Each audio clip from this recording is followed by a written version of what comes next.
Who doesn't like a book? But inside, you've got a gecko. It doesn't set off any metal detectors.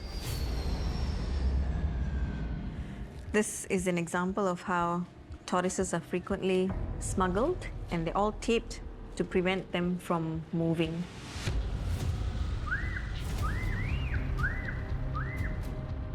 I think this is illegal way they are coming in. Illegal traders themselves have got very savvy. They are selling their products through cyberspace. Carousel, yeah. Okay, like I took a picture of the snake just now, yeah. Just put in a caption, very rare species. Good deal, no hassle, don't need license, and that's it. And not die, good, you buy back some more from me.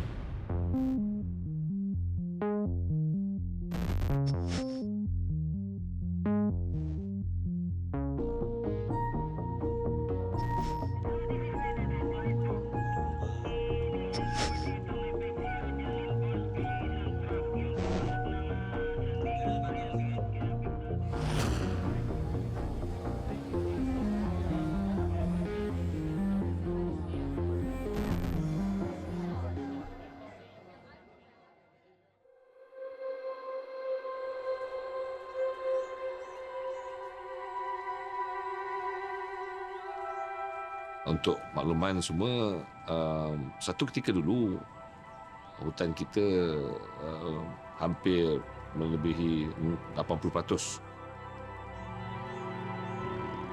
Muka bumi di sepanjang Malaysia ni ditutupi oleh hutan. Jadi pada masa tersebut, hutan liar hidup dengan bebas lah. Bila masuk tahun 60-an, 70-an, 80-an,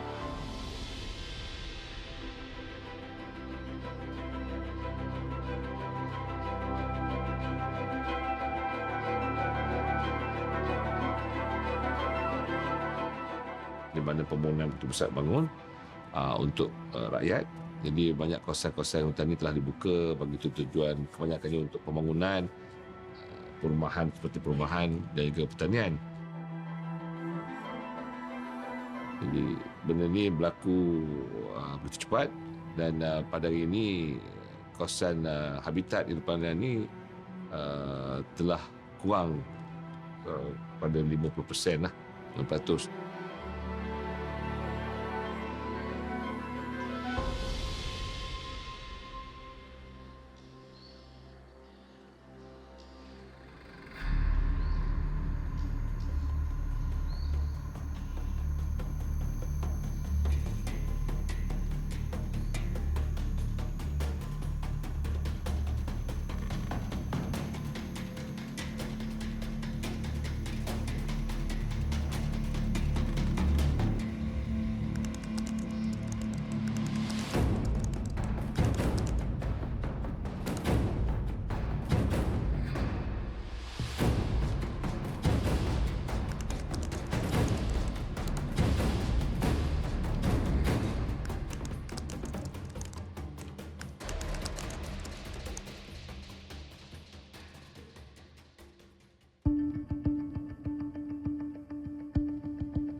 There was a huge boom in social media where wildlife trade was concerned.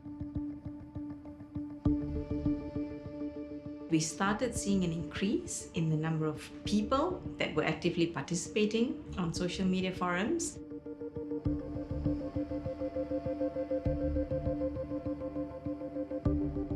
They were interested in buying and selling animals. They were interested in asking about animals. They wanted to know prices.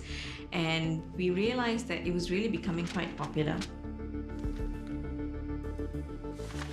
We identified 14 Facebook groups, and we spent 30 minutes a day, just 30 minutes a day, to figure out just what level of activity was taking place on these 14 Facebook groups.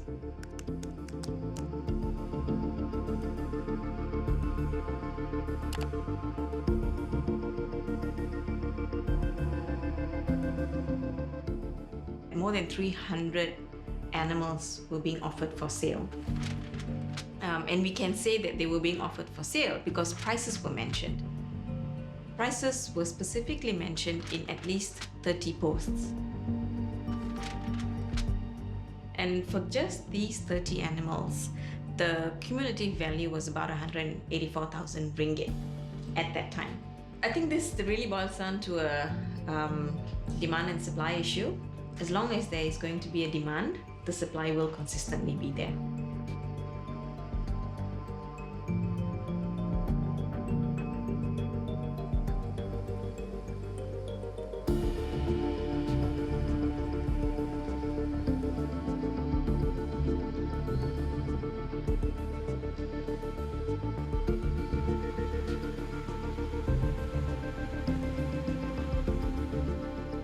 The wildlife department has got its hands full. We have been doing the best we can in trying to curb this illegal trade.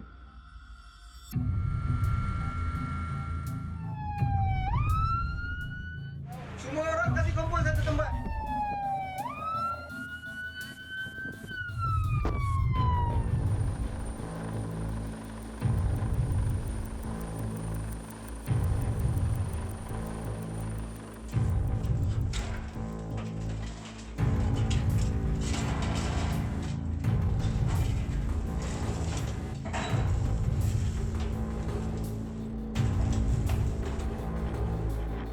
But now the illegal traders themselves have got very savvy. They have gone into cyber space and they are selling their products through cyberspace. And of course, with the invent of Facebook and advertisement on internet, they are allowed to spread the information. And there are always, when there are buyers, there will be people who will break the law in order to try and gain profit by selling these animal parts and species that are quite precious to us.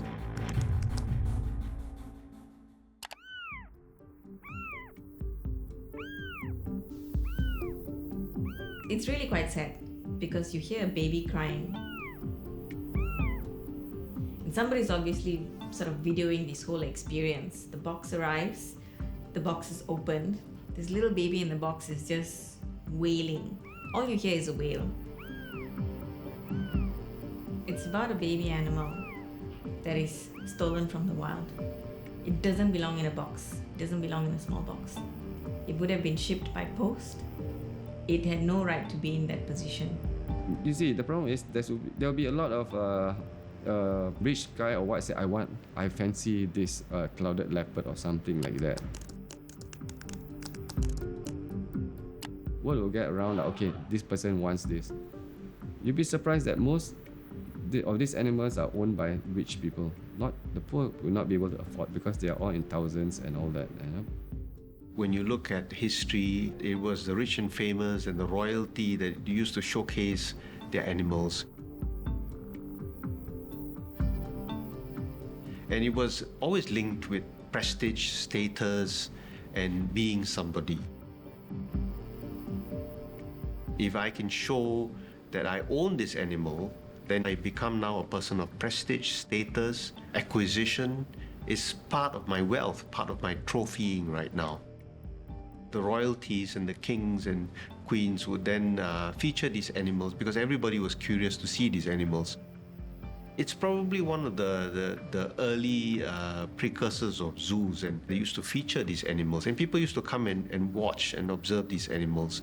And people have this process where they actually show these animals to their friends and they publicize. In the social media world, it means I'm going to get more likes. Especially if you have a cute, fuzzy little animal that everybody is very excited about, you're going to get a lot of your friends coming round to your page, liking it, and it goes viral. This is one of the ways that people are making themselves more famous by linking themselves up to exotic animals. To the buyer, that somehow is appealing, and that gets posted online. It gets a lot of likes, it gets a lot of comments. Of course, there are a lot of angry people who say, look, this is not right. But clearly that's not what matters to the buyer.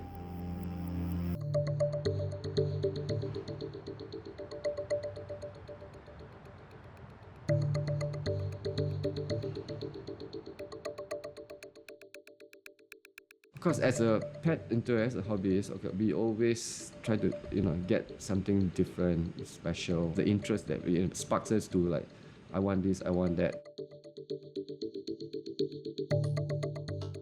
I had 2 pet shops. Then eventually I was doing some exhibitions and all that around Malaysia. I've owned numerous pets, so I mean, I have regretted selling some.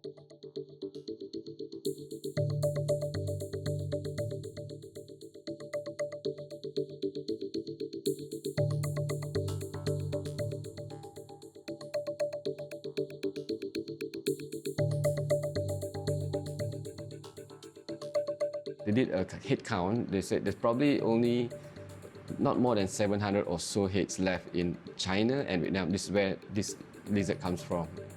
Like, this is very sought after in the European countries or in the States. Eventually, most of the hobbies, they will go something higher end. They want something more rare because it will look cool in the exotic community. When I was younger, of course, also we jumped to it, just the excitement of being able to get one. But as you grow out on this hobby, then you will realize that it's actually disheartening to see the animal just dying like that. You know that if you know the know-how, you have the husbandry, then the animal could survive.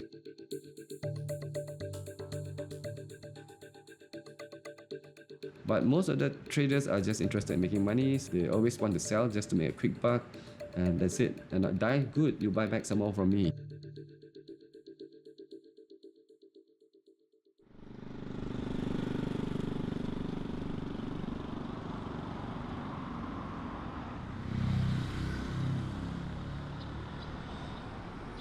Kita tengok dalam masa tahun 2012, 13, benda ni semakin menjadi-jadi. Dan banyak hidupan liar yang terancam ke, yang sangat terancam ke, dia membuat urusan jual beli di dalam talian.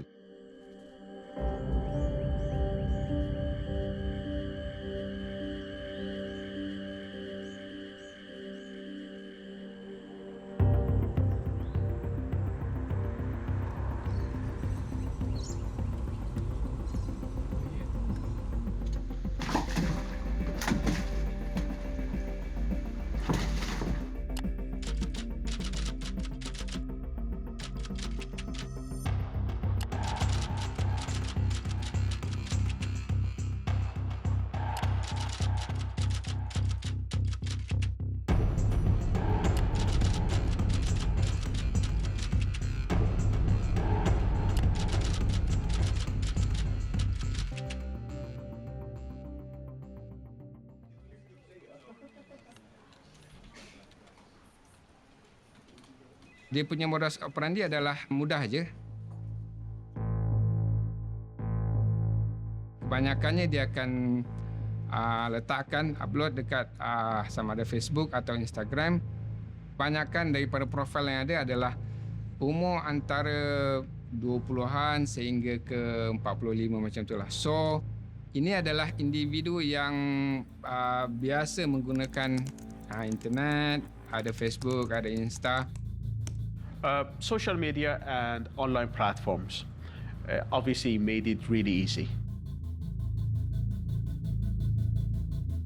Because now, by using this technology, they can easily target the mass market.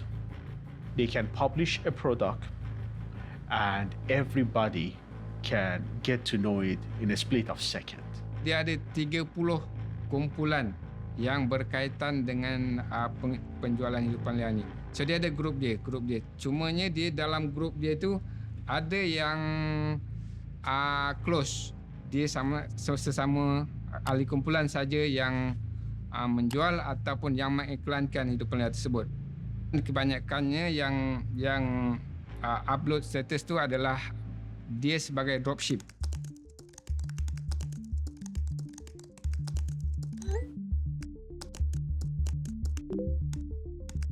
Dan apabila ada individu yang berminat, dia akan direct message kepada penjual tersebut.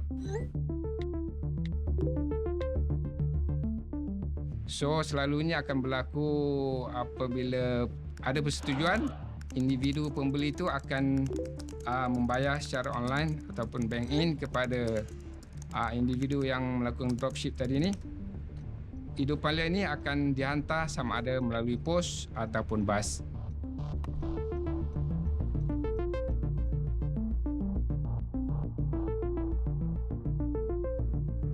Pembeli sendiri akan mengambil hidupan liar tersebut di mana-mana perhentian bas ataupun mana-mana tempat yang telah dijanjikan. Dan seterusnya dia perlu mengambil gambar dan serah pada broker. So broker yang akan menghantar maklumat balik, okey, barang telah diserahkan dan baru dimasukkan duit pada supplier.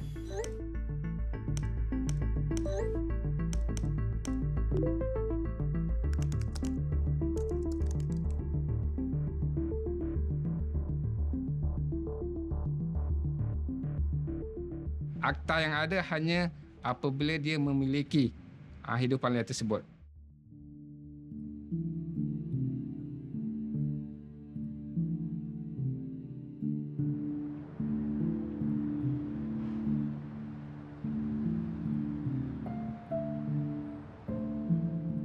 Kita mungkin boleh tangkap ataupun dapat hidupan liar tersebut, tetapi orang ataupun individu yang post hidupan liar tersebut ataupun melakukan urus niaga tersebut, penjual tu kita tidak dapat tangkap.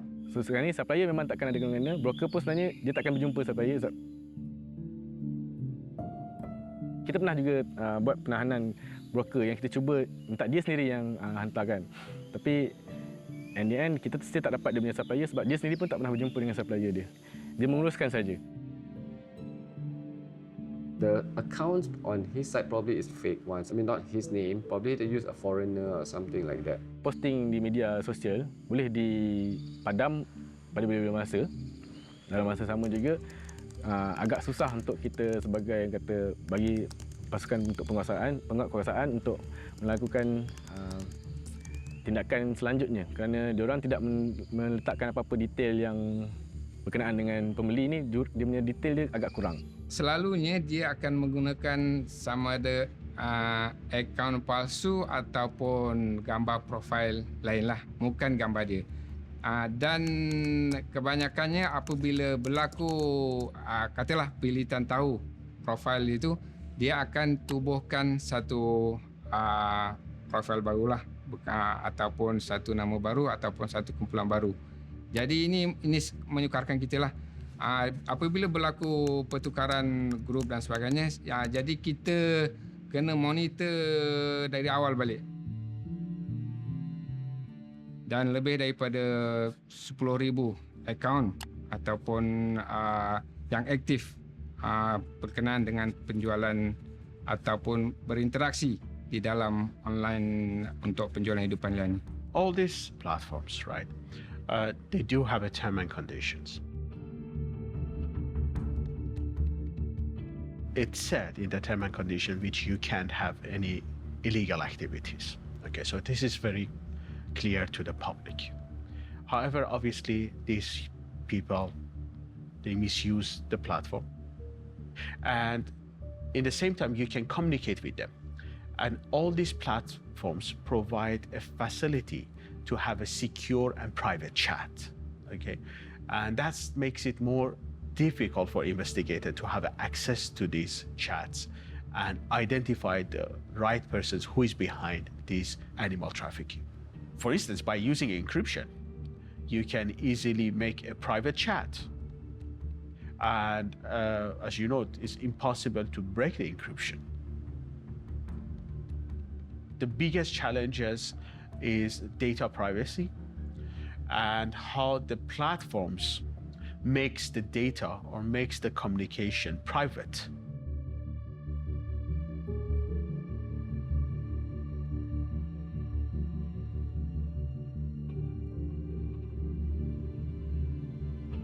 Everybody's operating under the cover of behind the computers on their phone. It's not always easy to identify where these individuals are.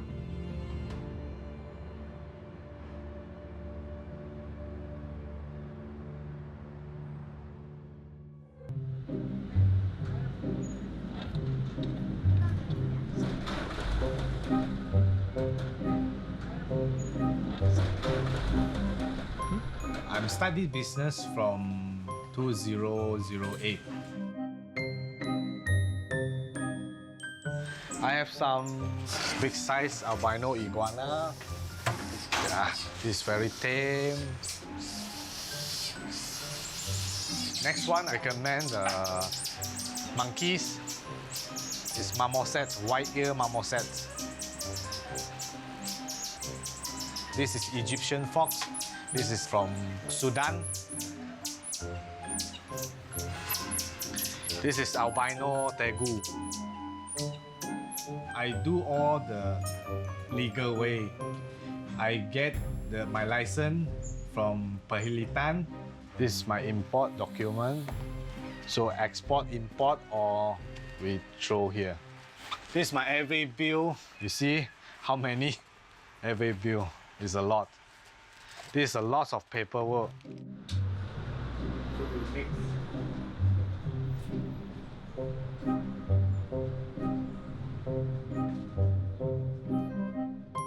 Feeding cost per month 3,000 to 5,000, and for 1 year my import and export other charges is around 40,000 to 50,000 ringgit. Feed like 10,000 ringgit or below 10,000 or 15,000. Each reptiles and each animals, they need the microchips. Microchip we pay about 10 to 15 ringgit for each animal. We have to pay the box charges and handling fees. It's about 2,000 to 3,000 US dollar.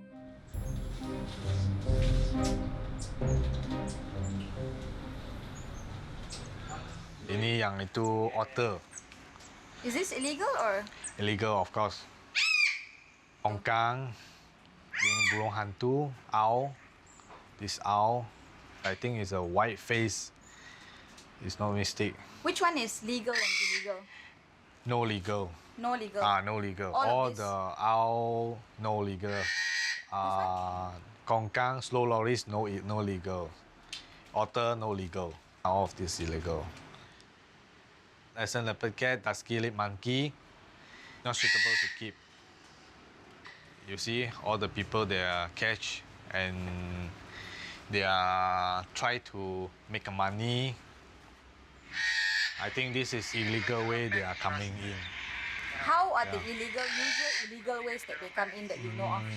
The first thing is, if a legal way, they have a proper box for the shipping. Because this is, we can't see anything inside, so we don't know the inside is what animal is it. So this is, I'm sure, the illegal they are doing.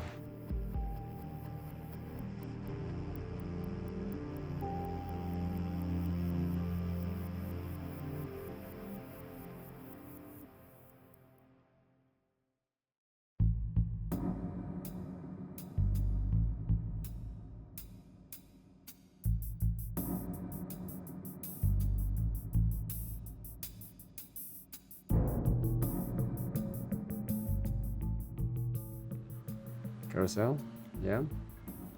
Okay, like I took a picture of the snake just now, yeah. Just put in the caption, snake for sale. You can just put something to attract people, like very rare species, good for beginners.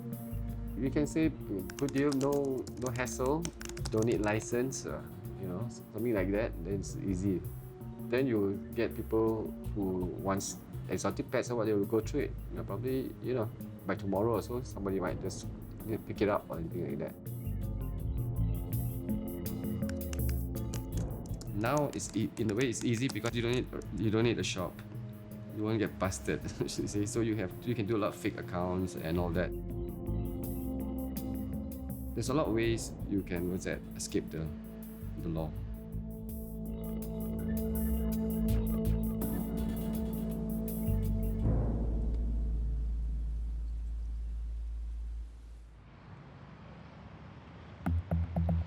The seller requires that you have 3 heads, 4 heads before he comes. Normally the trappers are based away from the city, you know. So for the seller, it must be feasible for him to travel there to collect. for example, a monkey for maybe 100 ringgit, he will probably be selling to the buyer, the potential buyer, at about 2,000 or 3,000.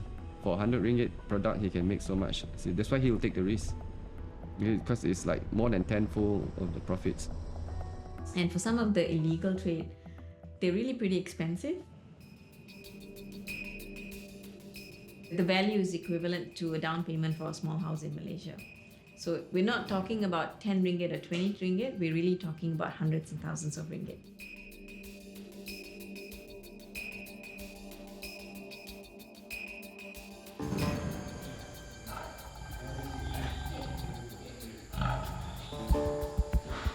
The Malayan tiger is very specific in the sense that it's only found in Peninsular Malaya. We are putting a large effort in order to conserve the tigers in Malaya. We only have about less than 200 of them. But you know, tiger parts now is a worldwide market.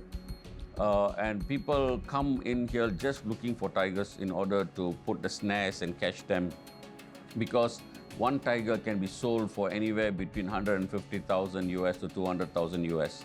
And every part of the tiger is used in order to sell and make a profit. So there are people in our jungles who have come from Vietnam, who have come from Cambodia and Laos, and including locals who are hunting them.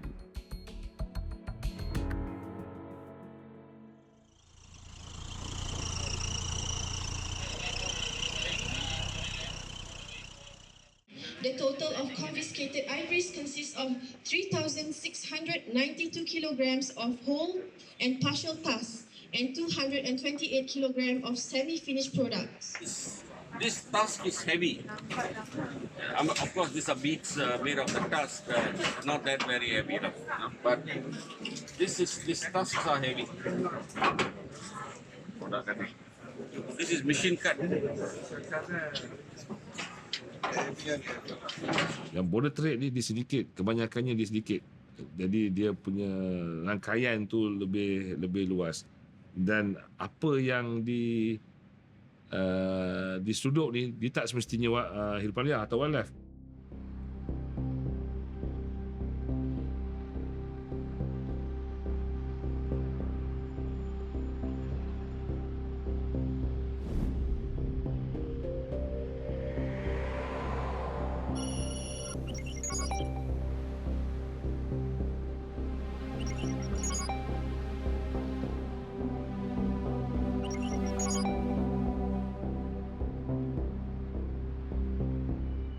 Kadang-kadang dia bersekali dengan dadah, bersekali dengan senjata api, ataupun bersekali dengan benda-benda yang terlarang. Contohnya gading gajah, sumbu badak yang ada nilai tinggi. Contohnya gading gajah. So selalunya gading gajah ni dia daripada Afrika lah. Sama ada gading yang sebatang ataupun yang telah diukir dan sebagainya ataupun telah dipotong-potong. So dibawa masuk ke ditransit, bukan untuk kegunaan Malaysia, tapi sebagai transit untuk dihantar semula ke selalunya ke China lah. Jadi ini adalah yang bernilai tinggi lah, dan dia ada sedikit yang terancang. Sama ada dikontrol oleh di Afrika dan juga di negara-negara lain, yang menyebabkan barang ini ataupun gading ini dia melalui pelabuhan Malaysia dan dia dihantar.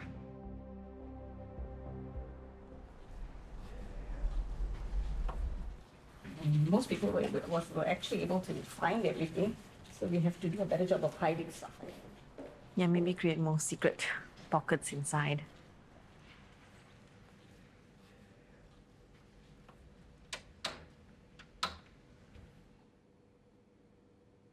So what we're going to show you is how smugglers commonly smuggle things on their persons. Most common when they are traveling by air. For example, this is an egg vest. People have been caught trying to smuggle eggs on themselves. Sometimes it's on their body, sometimes it's strapped on their legs. Keeps them nice and warm and doesn't set off any metal detectors, so everything goes through quite smoothly. Sometimes you also have these specially modified vests or jackets. And here, fake of course, ivory. Additional pockets. You can carry pretty much anything as long as it is not metal. It doesn't set off metal detectors. And if you add more clothes, you get a little bit puffy. You don't set any alarm bells off. And this is an example of how tortoises are frequently smuggled, and they're all taped to prevent them from moving. Every single one of them are alive because it's for the pet trade. Another example, birds in a bottle, and if you go online and Google, you'll find many, many pictures of birds being smuggled like this. You've got holes to let them breathe, but one of the easiest and fastest ways to smuggle birds. And the great book with a surprise in it. Who doesn't like a book? But inside, you've got a gecko. And these are all actual examples of how smugglers have been arrested. We are seeing a lot of our native animals being exported for sale elsewhere in the world. We are also seeing non-native animals coming into the country. And so you've got these dynamics as a source and as a consumer, as well as a transit country for things that aren't really targeted to local demand. We're not saying that this is a problem here in Malaysia. This is a global problem.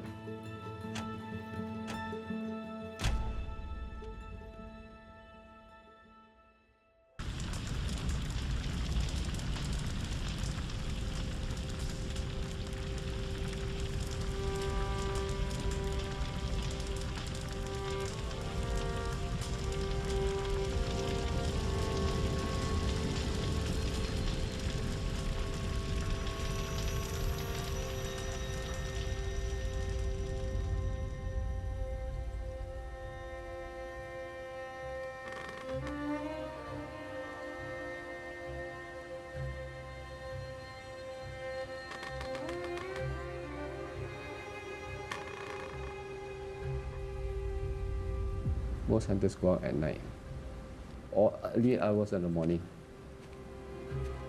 Definitely they have machetes and homemade guns. Mostly 2 or 3%, because if you get a big animal you cannot handle alone, you cannot carry it alone. Poachers, there's two types. I mean, for poachers it's like, it's either for food or for the pet. Everything is worth money. Any wildlife can be sold.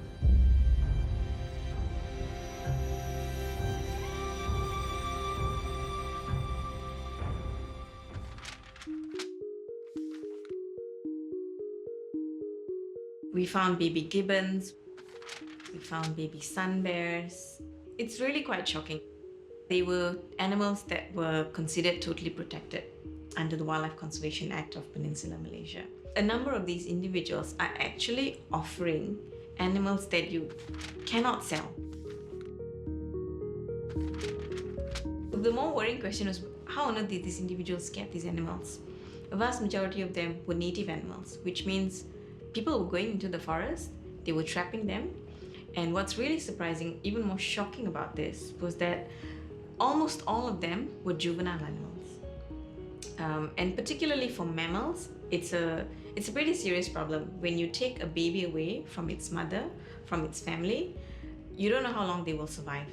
Their own support system in the wild has been essentially taken away.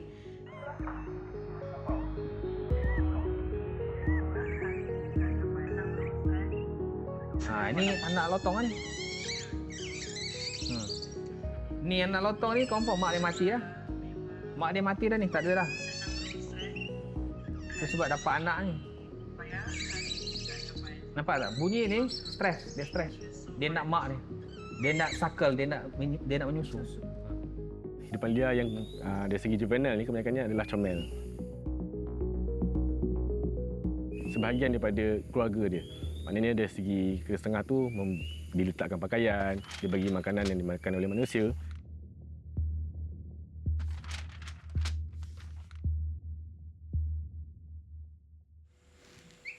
Encik nak kau ada ke? Cik nak kau ada ke? Dah. Jom. Dah lama, ha? Kita tahu dia dengan mak dia akan sentiasa sampai setahun ke 2 tahun baru dia akan belajar berdikari sendiri. Tapi bila yang beli anak-anak macam ni, kecil lagi dia dah dipisahkan dengan mak dia. Stress factor benda-benda macam tu akan menyebabkan risiko penyakit tu tinggi. Dan dari segi dia punya behavior dia akan berubah lah daripada normal kepada tak normal. Tu yang akan efek dia punya jangka masa panjang dia lah. Kita ada kes yang orang beli kan. So dia beli, tapi and then dia buat serahan. Cumanya owner dia dah jaga dia dalam satu tempoh masa lah, mungkin 6 bulan. So dia tak nak langsung dekat orang lain selain owner dia. So disebabkan benda tu suka nak jaga.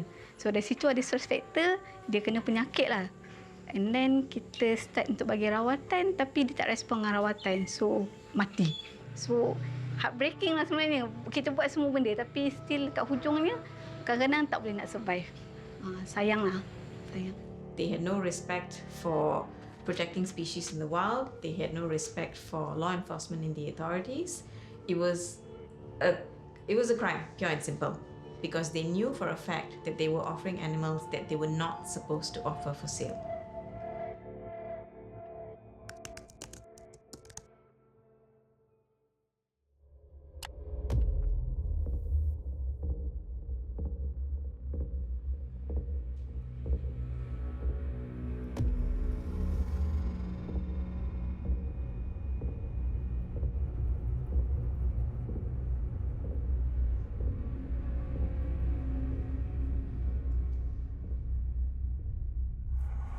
Warrior snail ni sama ada mati ataupun kalau dia survive pun kaki dia putus.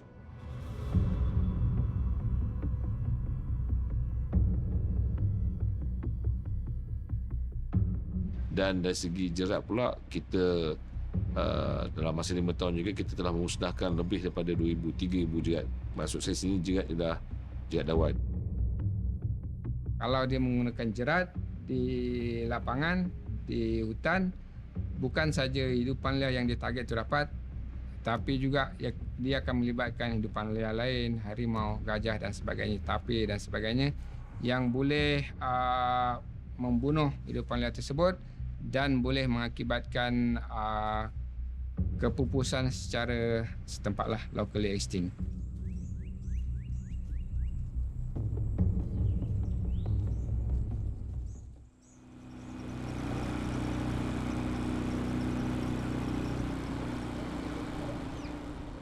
Kita di Jabatan Perintah ni kita ada Wildlife Rescue Center yang berpusat di Sungai, di mana hidupan-hidupan liar yang dirampas ataupun yang cedera kita akan hantar ke sana.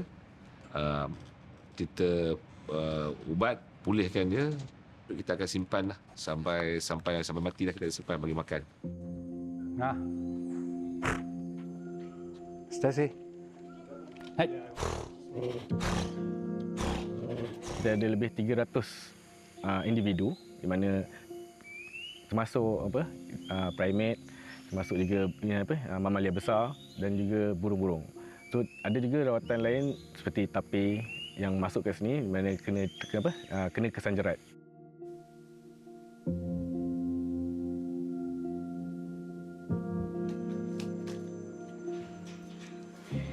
Sekarang kita berada di kompleks beruang.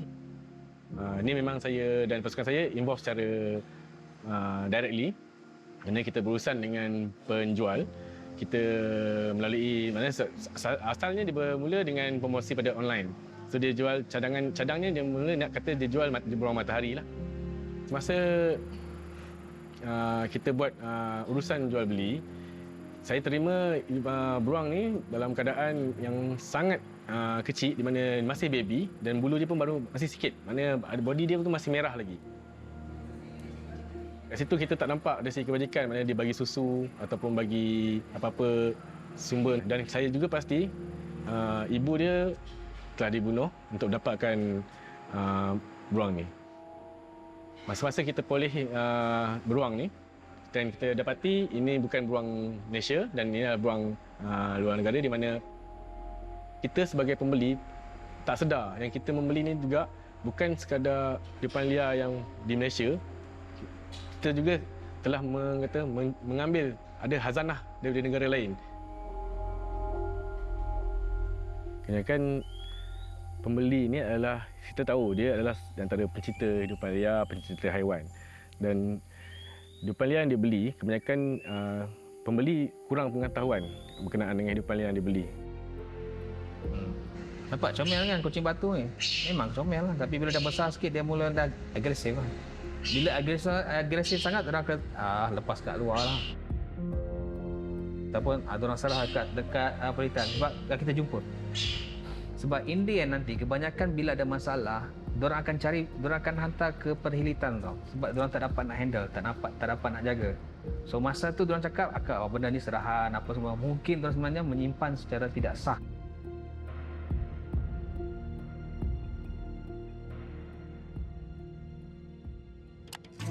World Wildlife Day, I'm declaring war against the poachers. The time has come to stop the killing of the Malayan tigers and the other wildlife by these ruthless poachers. We have continuous programs whereby a special committee has been set up, and whatever information that we have, that we pick up, and our cybercrime unit, whereby they know how goods are being transferred from one area to another, that is when we call in all these people who are involved.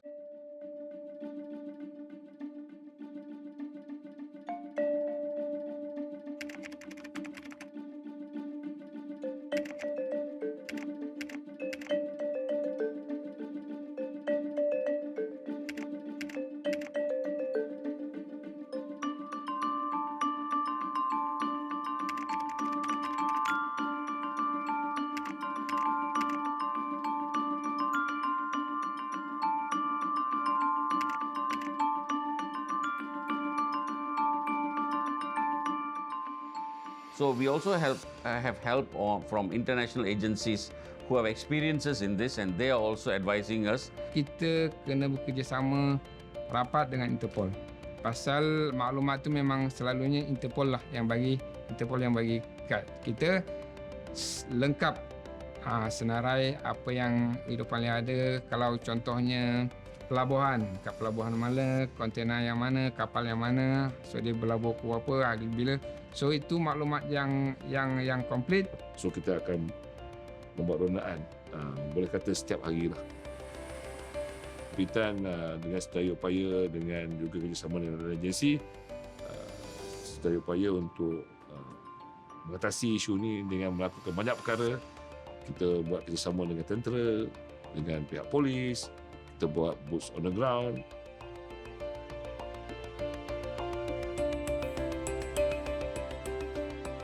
That will deter them from coming in and trying to poach our animals from the forest.